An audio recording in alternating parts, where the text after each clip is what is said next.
It has never been more clear what the Pittsburgh Steelers need to add to this roster for it to reach big heights in 2025.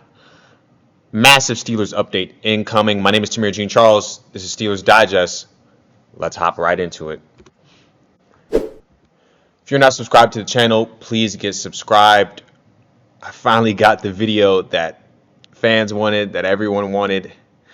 It's coming your way very, very soon. Now, my name is Tamir Jean-Charles. We are back on Steelers Digest. I didn't lie, guys. I am here with the Jakobi Meyers update. Before I even get into what he means for Pittsburgh, I would like to get into his situation. Obviously, if it's gone around the NFL, it's gone around the wire. If you didn't know, Jakobi Meyers is requesting or has requested a trade from the Las Vegas Raiders. And very quickly, the Pittsburgh Steelers are scouring the market for a wide receiver to pair with DK Metcalf. And we will get into those options after this. And this is the first option, Jakobi Meyers. But, coming from New England, he signed a 3-year, $33 million contract with the Raiders. He's 28 years old.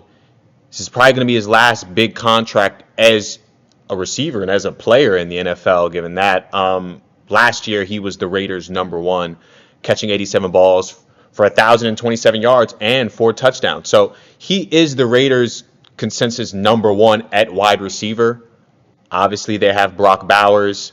They added an offensive talent, Ashton Genty. Got a couple rookie wide receivers in Jack Bash and Dante Thornton that are kind of coming through the cracks. Dante Thornton, the latter, he's kind of outshining Jack Bash right now. But the Raiders really don't have a lot of pass catchers at wide receiver, I will say, that they can rely on other than Jakobi Meyers.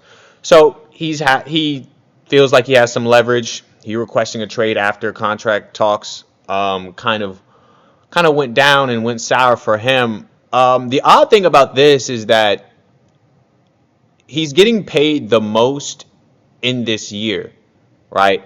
So it was smart by the Raiders to backload the heck out of this contract because essentially, their stance could be, okay, well, you're getting $10 million this year, right?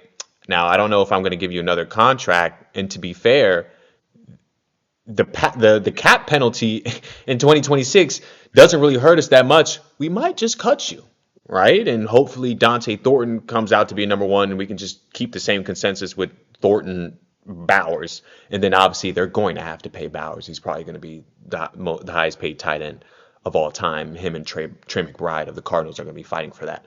But we wanted to pair him with Pittsburgh. The problem with that is that the Raiders wanted him gone. They wanted him completely gone.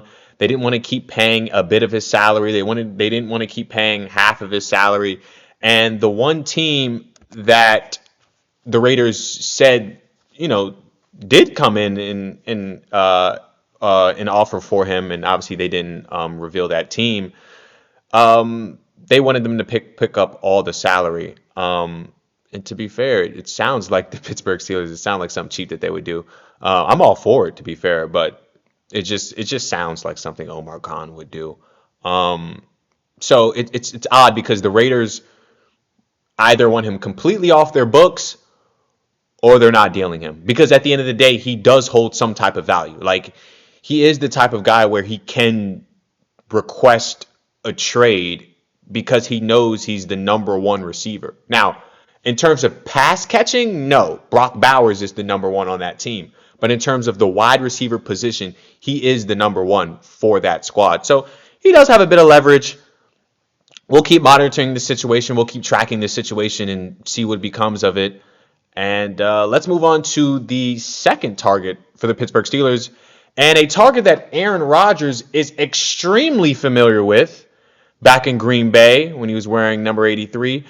Marquez Valdes-Scantling, and since that is such a mouthful, I will be calling him MVS for the rest of this video and for the foreseeable future on this channel. But Marquez Valdes-Scantling has kind of had a roller coaster year in the past 3 years. Played with the Chiefs in 2023. He was with Patrick Mahomes in that year. Played with the Bills last year. And then in the same year, he played for the New Orleans Saints. In all that 2-year kind of gap, caught 40 balls for 726 yards and 5 touchdowns. He is 30 years old, 6'4". I didn't realize he was that big. And he's a guy that can stretch the field. I mean, he played for the Saints this past year. Played most of his time in Green Bay with Aaron Rodgers, and he was always that compliment to Aaron Rodgers with Devontae Adams. They had Alan Lazard and all that nonsense about Aaron Rodgers wanting to bring Alan Lazard to the Pittsburgh Steelers this year with the highest drop rate in the NFL. I wouldn't let that happen over my dead body. But Aaron Rodgers is Aaron Rodgers. I just hope he plays well. But I digress. Marquez Valdes-Scantling, 30 years old. Pittsburgh Steelers wanted to have him at the ball club, but it was a toss-up between us and the 49ers, and I really don't blame MVS for picking the 49ers. Brandon Ayuk, their number one, is coming off of an ACL injury. He's been placed on the PUP list. He's going to be out until week 6 or week 7. Juwan Jennings is injured right now. Ricky Pearsall is injured right now. Deebo Samuel left to go to the Commanders. So in terms of getting opportunities to pass catch, I'd probably go to the 49ers as well. I talked in the video before this about how much the Steelers organization believe in Calvin Austin and Roman Wilson. If those two guys pan out, it's not going to be a lot of opportunities for MVS on this squad. So that is the MVS update. And another low-key signing, a very, very low-key signing that just came over my desk today was Trey Palmer. This was the Buccaneers 2023 rookie who played in that rookie year with Mike Evans, Chris Godwin. Sterling Shepard was on that squad, and he did well. 39 catches, 385 yards, 3 touchdowns in his rookie year. Regressed a lot in 2024. I shouldn't say a lot, but didn't really have the same role. Was on punt return, and then this year in 2025, got hurt a bit, has a hamstring injury. We already got wide receivers dealing with hamstring injuries, a la Roman Wilson last year. We don't need another one on the roster. Maybe that played a part in Pittsburgh not picking him up because he didn't go through waivers. The Saints picked him up. So Trey Palmer is a New Orleans Saint, and last year he kind of had this year in training camp couldn't beat out Tez Johnson, former Oregon Duck, who had a huge Big Ten championship game against that Penn State squad, where the Ducks won that contest.